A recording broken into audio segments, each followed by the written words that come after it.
Brilliance Audio presents Up in Flames by Heather Graham, performed by Tanya Eby. He stood in the darkness, staring out the window, wondering at the tension that seemed to riddle him. A soft breeze slightly lifted the sheer white underdrapes that framed the sliding glass windows to the balcony of his second-floor bedroom. He could see out over the pool, onto the water, and to his far left, the guest house. All lay beneath a strange, tropical moon. Blood-red tonight, perhaps a portent for rain. The breeze as well seemed to promise a storm. It was late summer, when the weather could be hotter than hell, when the humidity seemed to weigh down upon the earth's surface like a wet blanket. Maybe that was why he felt so restless. Where was she? Broodingly, he kept his eyes trained on the night. Nothing stirred beyond the window. A far different scene from that which had taken place earlier. Just hours ago, the pool and patio had been alive with music, laughter, voices. Chinese lanterns had cast a colorful glow over the assortment of guests. Press agents with their nasal accents, Californians with easy drawls, Midwesterners twanging away. Here and there, something Southern had slipped into the conversation, and many sentences had been pieced together with Spanish words or phrases inserted here or there.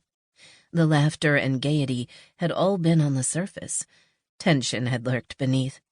It had been building, layer upon layer. Maybe it had been there a very long time, a slow growth at first, heightened by the trouble in France last August, smoothed over, yet the roots remaining. To him, that tension had seethed beneath the surface of the party tonight like a palpable, living, breathing creature. Was it just him? Had the others simply enjoyed the party, with no feeling that they were headed for disaster? Was he too self-righteous, too demanding a taskmaster? It brought him back to the same question he had asked himself already.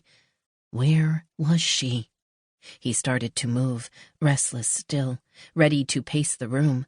But something kept him where he stood, staring out at the silent night, now bathed in the eerily red glow of the strangely tinted moon. For all outer appearances, he should have been a happy man, secure, content. He had achieved professional success, acquired an admirable income, wed a beautiful woman, fathered 2 beautiful daughters. Things hadn't come easily. He had worked hard. They had worked hard.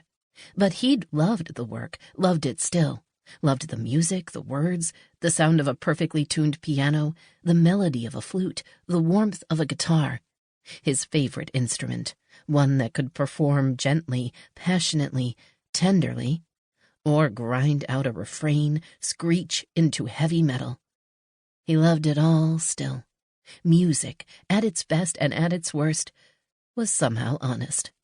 Unlike people, unlike appearances. When had the doubt settled in?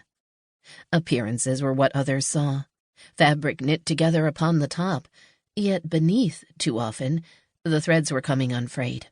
Sometimes he wanted the picture, what might be seen in a black and white glossy.